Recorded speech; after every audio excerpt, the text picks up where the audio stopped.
أعوذ بالله من الشيطان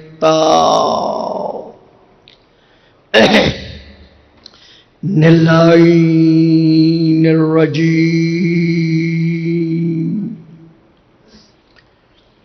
بسم الله الرحمن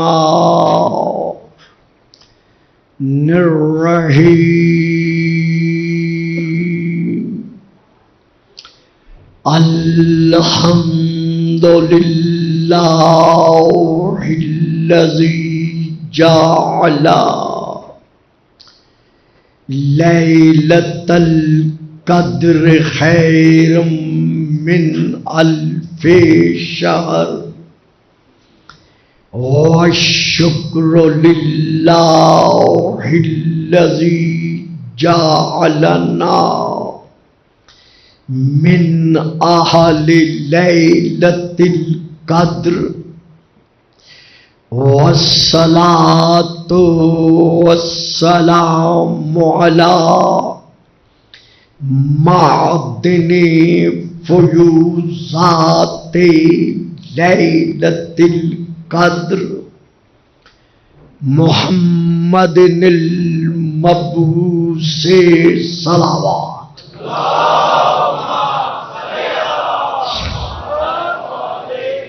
قبل ليلة القدر وعلى جواهر إلى ما ظهر في ليلة القدر.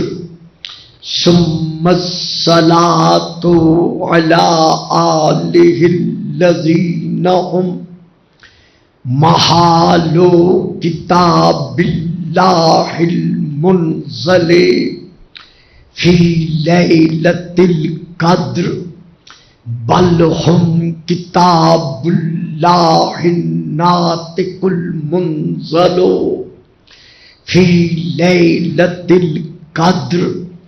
وعلى شيعتهم الذين هم أوراق كتاب الله الذي نزل في ليلة القدر لاقتباسهم المعارف من مشكات ليلة القدر. أما بعد فقد قال الله تبارك وتعالى الذي خالق ليلة القدر في كتاب القدر: إني جاعلك للناس إماما. صلوات.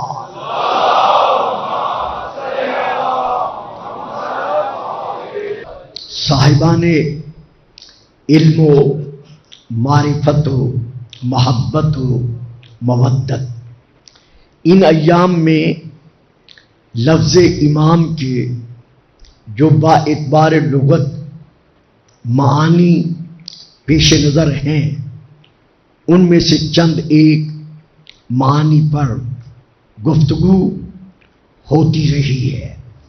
لیکن جہاں تک تعلق ہے کتب خاصہ ہوں یا کتب عامہ ہوں، ہر دو کے لحاظ سے رسول پاک کے آخری وصی، آخری نائب، آخری خلیفہ، حجت الزمان یعنی امام العصر والزمان، درود پڑھیے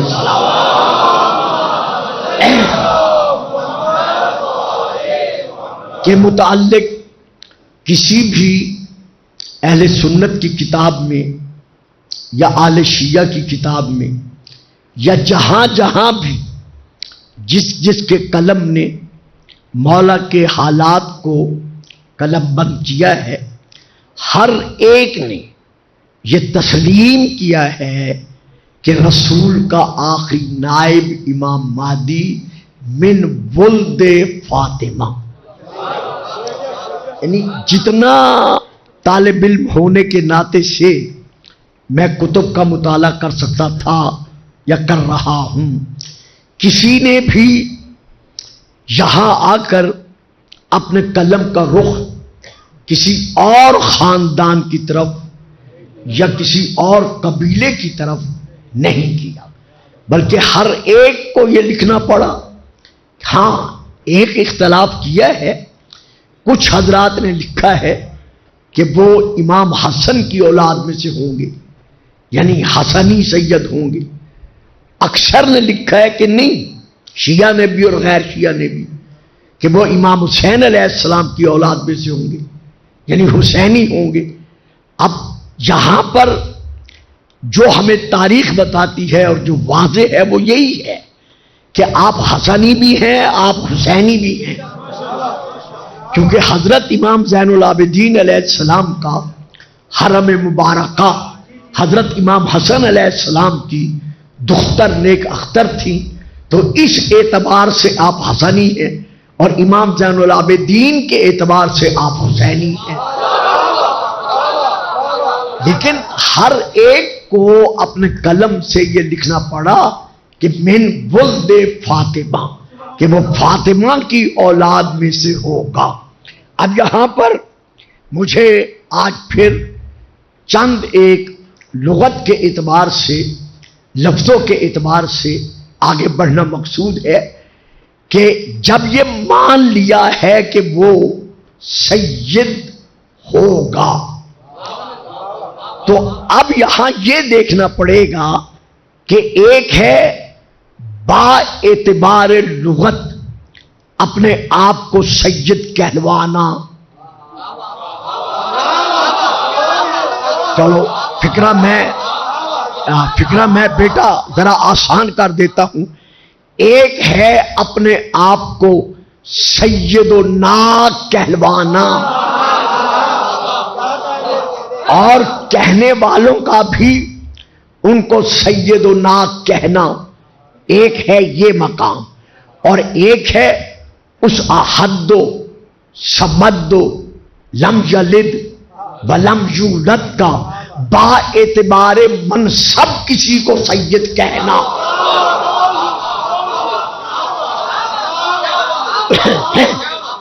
بات پھر بھی واضح نہیں ہوئی، سکوت طاری رہا ہے، درود پڑھیے گا، میں اسے اور واضح کرتا ہوں۔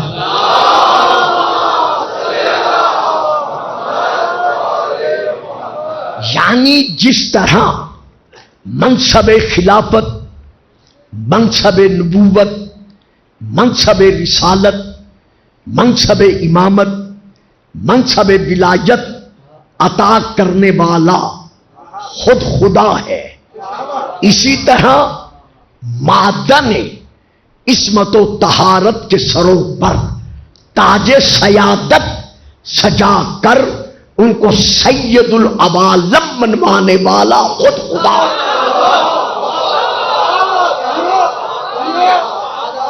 اب یہاں پر ہم نے یہ دیکھنا ہے کہ لفظ سید کے با اعتبار لغت کتنے معانی ہیں، سب تو بیان نہیں ہو سکیں گے کیونکہ آپ کے علم میں ہے، کل رات سے میں فضائل نہیں پڑھا کرتا، لیکن آج کی اس تقریر میں جو دو تین ادا ہو سکتے ہیں ادا کرنے کی کوشش کروں گا۔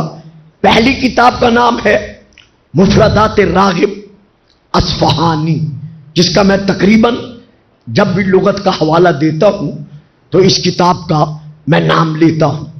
دوسری کتاب کا نام ہے المنجد، اور بہت ساری کتابیں ہیں، ان میں درج ہے کہ سید کو کہا با اعتبار لغت جو معنی ہے وہ ہے سرکار، سردار، اور اپنے افراد قوم پر حق کے غلبہ رکھنے والا،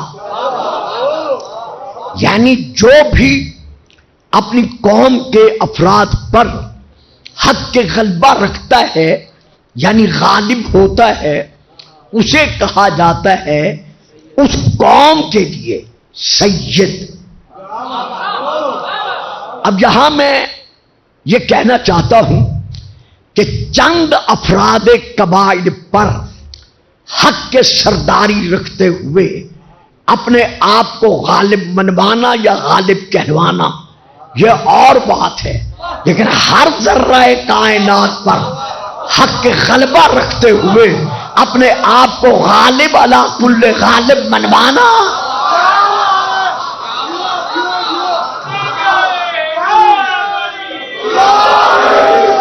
توجہ فرمائی صاحبانہ، آپ بات سمجھ میں آئی ہے؟ یعنی اپنے قبیلے کے، اپنے قوم کے، اپنے علاقے کے، اپنے شہر کے افراد پر حق کے غلبہ رکھتے ہوئے اپنے آپ کو غالب کہلوانا یہ اور بات ہے، لیکن ہر ذرہ کائنات پر حق کے غلبہ رکھتے ہوئے اپنے آپ کو غالب علی کل غالب منوانا اور بات ہے۔ جمادات میں سے سب سے زیادہ جس کو صاحب غلبہ جمادات میں تسلیم کیا گیا ہے وہ ہے پتھر، کہ پتھر غالب ہے، لیکن ہم دیکھتے ہیں کہ لوہا پتھر پر بھی غالب ہے، کیونکہ وہ پتھر کو ریزہ ریزہ کر دیتا ہے۔ لیکن اسی طرح پھر یہ لوہا سب پر غالب نہیں، آگ اس پر غالب ہے، کیونکہ وہ لوہے کو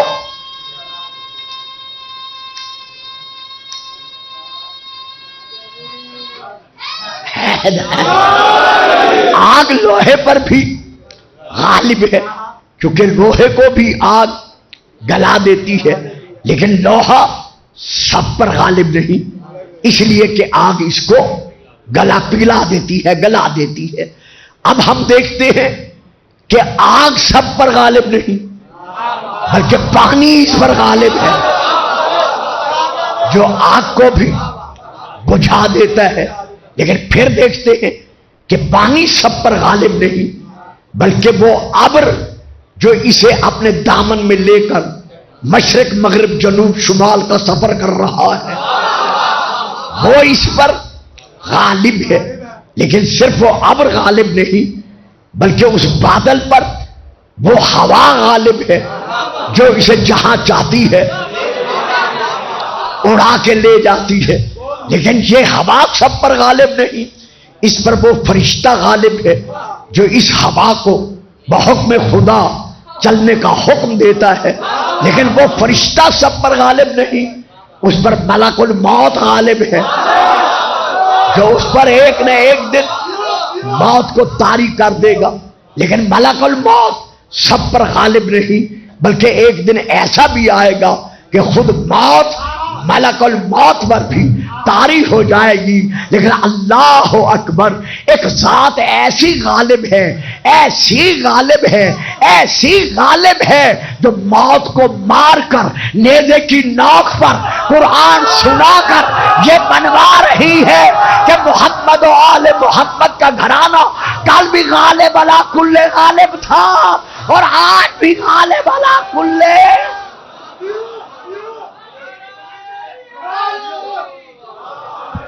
عزیزان محترم، ایک معنی یعنی اس کا یہ ایک معنی تھا، اب میں سید کا دوسرا معنی بیان کر رہا ہوں۔ مربی، پالنے والا، پالن ہار، یعنی لفظ سید کا دوسرا معنی ہے مربی، پالنے والا، پالن ہار۔ اپنے گھر کو پالنا اور بات ہے، اپنے قبیلے کے افراد کو پالنا اور بات ہے، یا چند غربا کے گھروں کو پالنا اور بات ہے، لیکن زبان رسالت مآب سے ابو تراب کا لقب پا کر ہر ترابی کو پالنا نہیں بیٹا، شاباش شاباش بیٹا، شاباش شاباش۔ دیکھیے یہاں میرا مذہبی فریضہ ہے، منبر کے اعتبار سے بھی اور ہر پہلو کے اعتبار سے، کوئی میرا سامنے میرا یہ لفظ سن کر دائیں بائیں قدم رکھنا گوارا نہ کرے۔ محمد و آل محمد ہمارا ایمان ہے کہ رزاق کے مطلق اللہ ہے. واللہ خیر الرازقین، ہر رزق دینے والے سے بہتر رزق دینے والا اللہ کی ذات ہے. اللہ ہی مطلقاً رازق ہے. تو پھر یہ کیا ہے؟ دیتا وہ ہے، دلاتے یہ.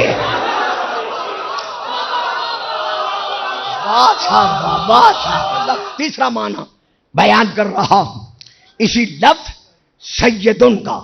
تیسرا معنی ہے پناہ دہندہ. سمجھ میں آ گیا ہے؟ یعنی پناہ دینے والا. جو بھی پناہ طلب کرے اس کو پناہ دینے والا باعتبار لغت.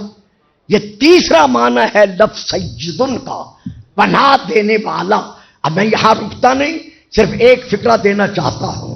حضور میرا اور آپ کا کسی طالب پناہ کو پناہ دینا یہ اور بات ہے، لیکن خواجہ معین الدین چشتی علیہ الرحمہ کا یہ کہنا دین است حسین دین پناہ، میرا اور آپ کا کسی حاجت مند کو پناہ دینا یہ اور بات ہے، لیکن پناہ گاہ اسلام ہونا، سرداد نداد دست در دست یزید حقہ کے بنا لا الہ است حسین.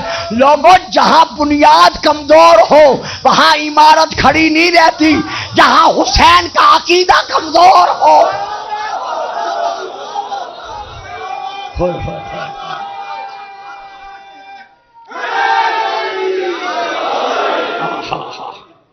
اب میں آپ کے سامنے اسی لفظ سیدن کا چوتھا معنی بیان کر رہا ہوں باعتبار لغت.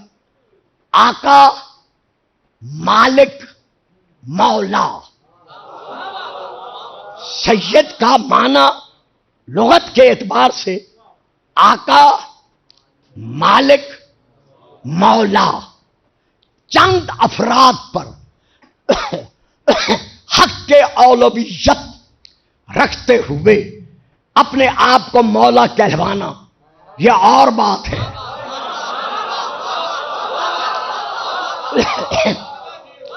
کچھ مدرسین کا اپنے طلباء پر حق کے اولویت رکھتے ہوئے مولا کہلوانا یہ اور بات ہے.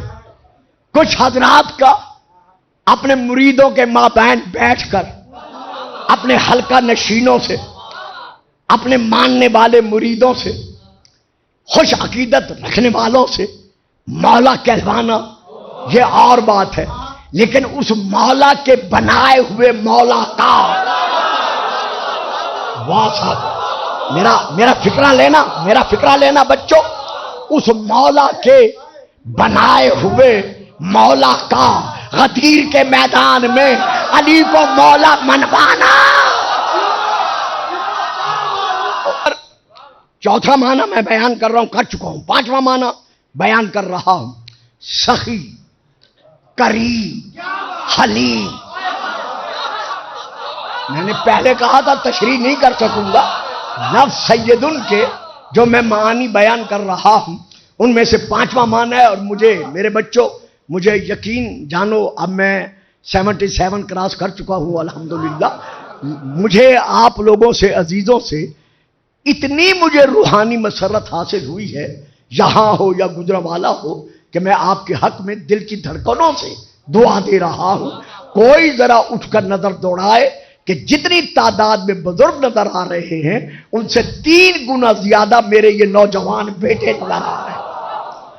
تو خدا ان کی جوانیاں سلامت رکھے اور خدا ان کو اور مزید توفیقات خیر عطا فرمائے. میں معنی عطا کر رہا ہوں پانچواں آپ کے سامنے لفظ سید کا.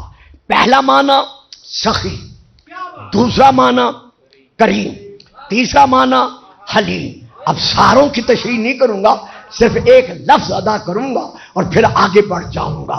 بھئی کائنات صحابت میں ہم نے بڑے بڑے سخی دیکھے ہیں، لیکن اپنے ہاتھوں سے قاتل کو دودھ پلانا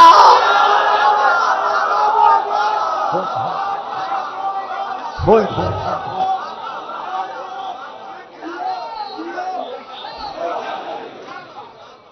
سبحان اللہ.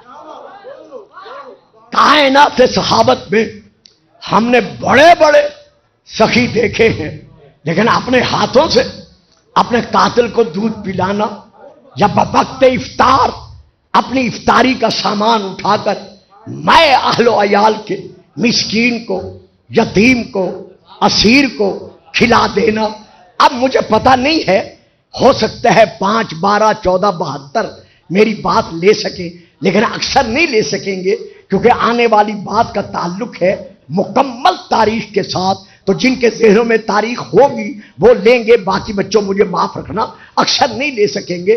اے علی، اے علی، میری تلوار تو گئی ٹوٹ، تو نے تلوار کیوں روک لی؟ واہ صاحب، واہ صاحب، جیتے رہو سلامت رہو. یعنی جیتے رہو سلامتی رہو. اور بیٹا بچ کرو، 4 بچوں کو چپ کراؤ ذرا، مجھے پڑھنے دو. میدان جنگ میں لڑتے لڑتے کافر نے علی پر حملہ کیا. جب حملہ کیا حضرت علی نے تلوار کو آگے کیا، اس کی تلوار پر پڑی، پڑتے ہی اس کی تلوار ٹوٹ گئی. جیسے ٹوٹی علی نے تلوار کو وہیں روک لیا. بڑا پیارا فکرہ تھا، آپ چپ کر گئے. یعنی ادھر تلوار اس کی ٹوٹی، ادھر علی نے وہیں پر تلوار کو روک لیا. وہ آئینہ حیرت بن کر کہتا ہے کہ اے علی، تلوار تو میری ٹوٹی ہے، تیرے لیے تو چاہیے تھا خوش ہوتا، اپنی تلوار سے مجھے 2 ٹکڑے کر دیتا. فرمایا پھر عدالت کہاں رہتی؟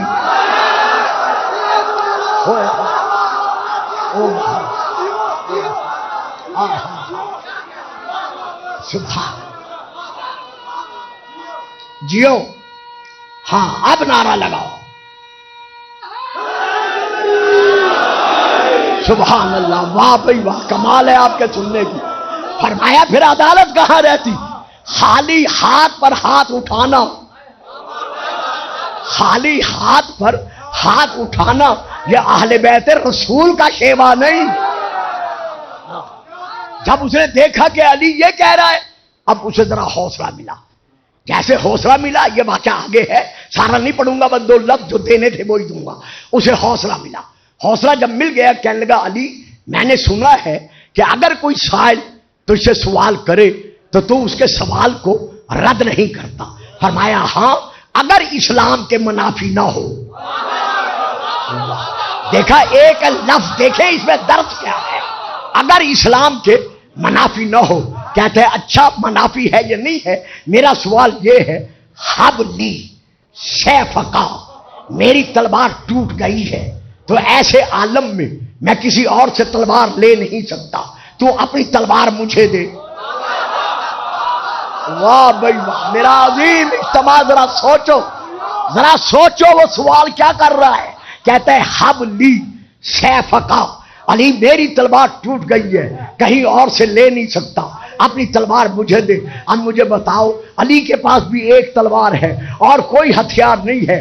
ابھی اس کے یہ الفاظ ہوا کے گوش پر گونج رہے تھے، حبلی سیفکا، کا ابھی ختم نہیں ہوئی تھی.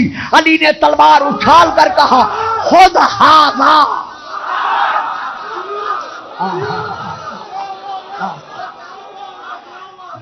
یہ تلوار، جیو سلامت رہو، خود ہاذا، یہ لے تلوار، یہ تلوار سنبھال. اسے تلوار سنبھالی، قبضے پہ ہاتھ رکھا، ہاتھ رکھ کر دیکھ کر کہتا ہے اے ابو طالب کے بیٹے، اب بتا، تیرے پاس تلوار تو ایک تھی جو تو نے مجھے دی، اب میرے حملے سے تجھے کون بچائے گا؟ اللہ اکبر. یہ جملہ علی ہی کہہ سکتا تھا جو کہہ رہا ہے. علی جب اس نے کہا کون بچائے گا، علی نے دیکھ کر کہا اللہ اکبر. ہوئے ہوئے ہوئے ہوئے.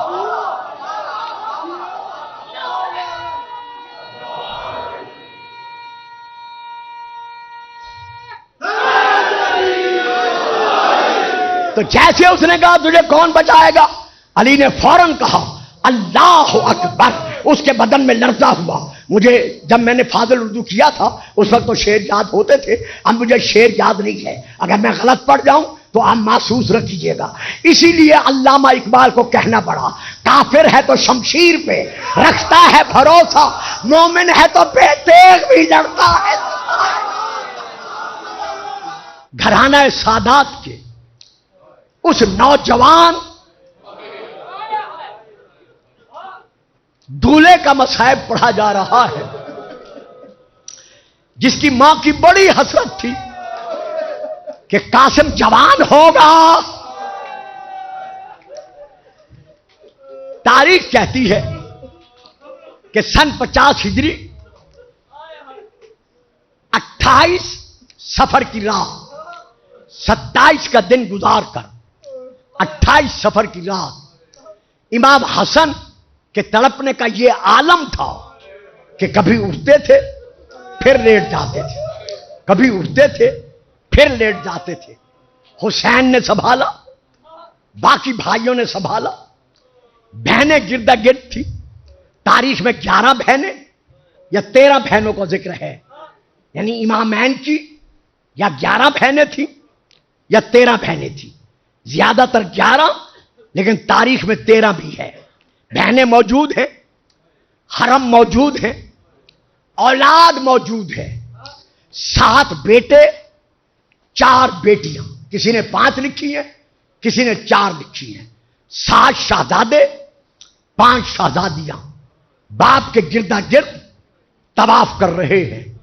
ایک عالم بے قراری ایسا بھی آیا کہ امام حسن نے آنکھیں کھول کر آواز دے کر کہا، ام فرما میرا قاسم کہاں ہے؟ مرحبا مرحبا مرحبا، میرے قاسم کو بلاؤ. اب جب جناب قاسم کو بلایا گیا، 3 سالہ قاسم جب آگے بڑھا، گو امام اٹھ کر بیٹھ نہیں سکتے تھے کیونکہ کلیجہ کٹ کٹ کر منہ سے باہر آ رہا تھا. ذاکر پڑھتے ہیں لیکن آپ سے ڈر کر چھپا دیتے ہیں، اور میں تو خیر کبھی پڑھتا ہی نہیں اتنی سخت روایت، لیکن زبان پر آ گئی ہے، میں بدلنا نہیں چاہتا. ایک تشت خون سے نہیں بھرا، کئی تشت ہیں جو امام کے کلیجے کے خون سے بھر گئے. اور جیسے امام نے پہلی مرتبہ بی بی سیدہ زینب کو اندر حجرے کے آتے ہوئے دروازے سے دیکھا، دیکھتے ہی کہا، حسین حسین. ہاں بھائی کیا بات ہے؟ وہ میرا جو تشت ہے نا جس میں میرے کلیجے کے ٹکڑے پڑے ہیں، ہاں جلدی کرو اس پہ چادر دے دو، اسے پردے سے چھپا دو. کیوں بھائی خیر تو ہے؟ کہا وہ دیکھو بہن زینب آ رہی ہے، کہیں ایسا نہ ہو میرے کلیجے کے ٹکڑے دیکھ کر زینب مرنے سے پہلے مر جائے. اللہ اکبر. قاسم کو بلایا، کہا قاسم میرے سینے سے چمٹ جاؤ. شہزادہ سینے سے چمٹا لیکن گرمی اتنی تھی کہ چمٹ کر فوراً ہٹ گیا. امام فرماتے ہیں قاسم تیری مرضی، سینہ قبول کر یا نہ کر، لیکن آج کے بعد بابے کا سینہ نہیں ملے. سر چوما، پیشانی کا بوسہ لیا، منہ چوما، سینہ چوما، ہاتھ چومے. چوم کر قاسم کا ہاتھ حسین کے ہاتھ میں دیا. ہاتھ دے کر کہا، حسین اگر کربلا میں سن 61 ہجری یوم عاشور میرا یتیم کوئی سوال کرے تو اسے حسن کا بیٹا سمجھ کر رد نہ کرنا، دے دینا. ہائے وہ وقت آ گیا. کربلا کا میدان سن 61 ہجری امام نے شب عاشور اعلان کیا کہ کل کا دن یوم القربان ہے، قربانیوں کا دن ہے. اب امام نے ایک ایک ہاشمی شہید کا نام لینا شروع کیا کہ فلاں بھی کل شہید ہو جائے گا، فلاں بھی شہید ہو جائے گا، فلاں بھی مارا جائے گا. سب نام لے کر جب حسین چپ کر گئے تو ایک طرف سے ایک شہزادے کی رونے کی آواز بلند. وہ کون تھا؟ یہی یتیم الحسن جناب قاسم. جب دھاڑے مار کر روئے، جناب ام فرما آگے بڑھی، بیٹا خیر تو ہے؟ اتنی دھاڑے مار کر رو رہا ہے. کہا اماں سنا نہیں، چچا نے ایک ایک شہید کا نام لیا ہے لیکن میرا نام نہیں لیا. بچپنا تھا، میں یتیم بن گیا، دل میں ڈھارس تھی چچا جو سر پہ موجود ہے، لیکن آج چچا نے تمام ہاشمیوں کے نام لیے ہیں لیکن میرا نام نہیں لیا. جب کہا نا میرا نام نہیں لیا، امام حسین نے آواز سنی، فرمایا قاسم ذرا میرے قریب آ. جب شہزادہ قریب آیا، بیٹا میں یہ چاہتا ہوں کہ تو کسی طرح ماں کا سہارا بن کر دنیا میں رہ جائے. اتنا کہنا تھا، قاسم کی پیشانی مولا کے پاؤں پر لگی، پیشانی رکھ کر کہتا ہے چچا اس وقت تک سر نہیں اٹھاؤں گا جب تک اجازت نہیں دو گے. اللہ اکبر، کیا جذبہ قربانی تھا. امام نے خود قاسم کا سر سنبھالا، فرمایا بیٹا تو رہ گیا. کل کا یوم القربان ایسا دن ہے کہ اس دن میں ان شہیدوں کے ساتھ جن کے میں نے نام لیے ہیں، تیرا چچا عباس، ان کے بھائی اکبر، باقی سارے، حتیٰ کہ وہ دیکھ جھولے میں سونے والا، سبحان اللہ سبحان اللہ سبحان اللہ، وہ دیکھ جھولے میں سونے والا 6 مہینے کا علی اصغر بھی قربان ہو جائے گا. جب امام نے کہا نا وہ دیکھ جھولے میں سونے والا، ہاشمی غیرت میں لرزہ آیا، دونوں ہاتھ کی مٹھی بند کر کے زمین سے اٹھ کر کہتے ہیں چچا کیا یزیدی خیموں میں آ جائیں گے؟ سبحان اللہ سبحان اللہ. کہا نہیں میرا لال، میں ہاتھوں پہ اٹھا کے جاؤں گا. یوم عاشور آیا، نماز ظہرین تک انصار کی قربانیاں ہوئی. بچوں ایک بات یاد رکھنا، کربلا کے میدان میں امام حسن کے 5 شہزادے شہید ہوئے ہیں. ہم صرف ایک پڑھتے ہیں. 5 شہزادے کربلا میں شہید ہوئے. 6واں شہزادہ امام کا زخمی ہو کر لاشوں میں گر پڑا تھا. اس کو ماموں نے اٹھایا تھا، علاج کرایا. حسن بن مسنہ، اس کو صحت ملی. اور سب سے چھوٹا شہزادہ 7واں، وہ امام باقر کے ساتھ، امام زین العابدین کے ساتھ، قیدیوں کے ساتھ قیدی بن کر کربلا سے کوفہ سے شام سے مدینے پہنچ کر بابے کی مزار پر دیکھ کر کہتے ہیں بابا اب تو راضی ہے. تو 7 شہزادے امام کے کربلا میں تھے. ان میں یہ 13 سالہ شہزادہ قاسم جب اس نے ہاتھ باندھ کر مولا سے جانے کی اجازت مانگی، فہوش علیہ با، چچا پر بھی اور بھتیجے پر بھی عالم غشی طاری ہوا. حسین بھی زمین پر، قاسم بھی زمین پر. اب بی بی زینب کہاں سے پانی لائے جو چہرے پر پانی چھڑک کر، اور تو کوئی پانی نہیں مل سکا. تمام بیبیاں مل کر روئیں. آنسوؤں کے قطرات جب امام حسین کے چہرے پر، قاسم کے چہرے پر پڑے، مولا نے آنکھیں کھولی، قاسم کو قریب بلایا، کہا آؤ قاسم، میں تمہیں خود اپنے ہاتھوں سے میدان کی طرف روانہ کروں. سب سے پہلے امام نے امامہ سنبھالا.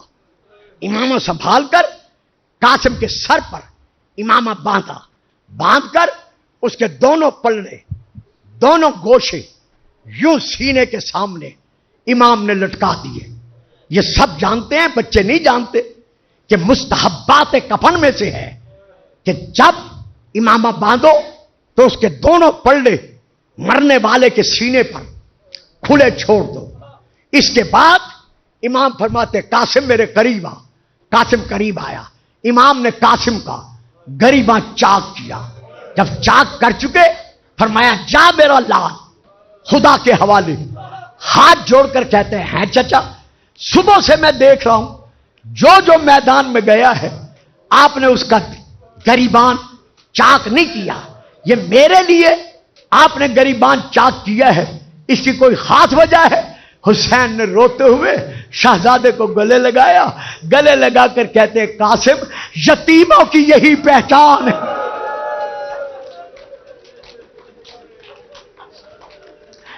بس قاسم چلا، شہادت نہیں پڑھ سکتا، قاسم چلا، ارزق نامی ملعون کو، اس کے 4 بیٹوں کو جہنم پہنچایا۔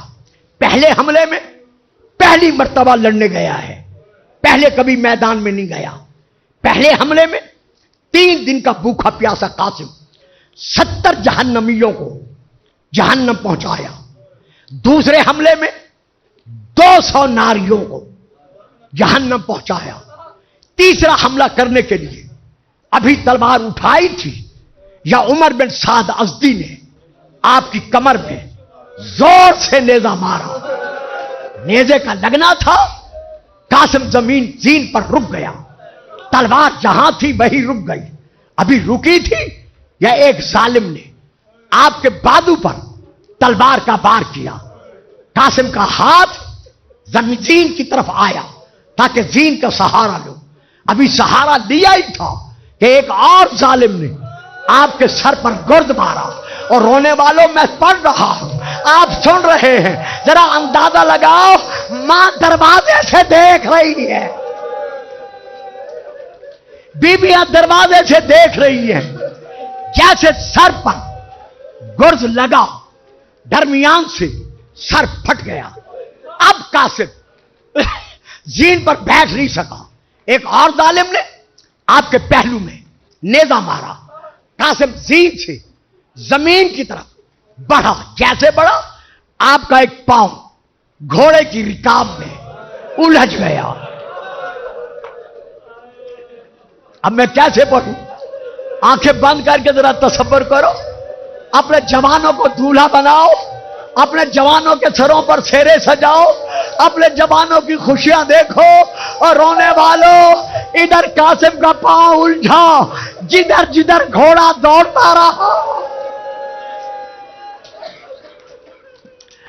قاسم کا سر زمین پر لگتا رہا۔ دیکھیے، میں مولا کا چھوٹا سا ذاکر ہوں، معمولی سا مداح ہوں، میں نے مولا سے وعدہ کیا ہوا ہے کہ مولا میں قسمیں کھا کے مصائب نہیں پڑھوں گا، میں قسم نہیں کھاتا، لیکن یقین کرنا یہ روایت کے فکرے ہیں کہ جیسے قاسم زمین پر سر لگ رہا تھا، اس وقت ظالموں نے 35 تیر، میں نے پڑھ دیا، آپ نے سن لیا، جناب قاسم کے بدن پر مارے۔ اللہ جانے قاسم کے بدن نے وہ تیر کیسے برداشت کیے۔ ادھر حسین چلے، ادھر قاسم تقسیم ہو کر زمین پر گرے۔ اب یہاں 2 روایتیں ہیں، ایک روایت ہے جو ذاکرین پڑھتے ہیں، ایک روایت ہے جو کتب میں موجود ہے۔ چونکہ متقدمین پڑھتے تھے اس لیے میں پڑھ رہا ہوں کہ جیسے حسین قاسم کی آواز پر میدان کی طرف لپکے تو امام نے دیکھا ایک برقع پوش، سیاہ چادر پوش جھک کر قاسم کی لاش کا کوئی ٹکڑا کہیں سے، کوئی ٹکڑا کہیں سے، کوئی ٹکڑا کہیں سے جمع کر رہا ہے۔ مولا جانتے تھے لیکن رو کر فرمایا کون ہے؟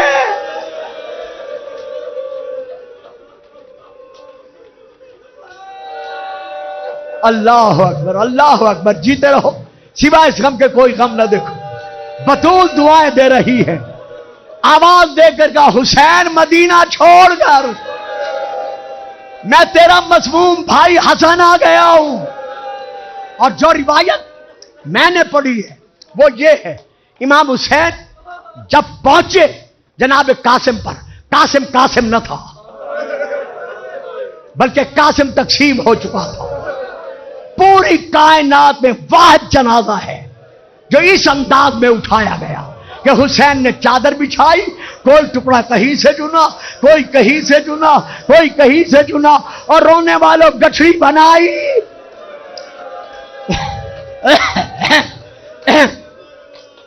گٹھڑی بنا کر جب خیمے میں لائے، جب بھی کسی مکان میں بارات آتی ہے دولہے کی تو تمام گھر کی خواتین، چھوٹے چھوٹے بچے خوشی کے مارے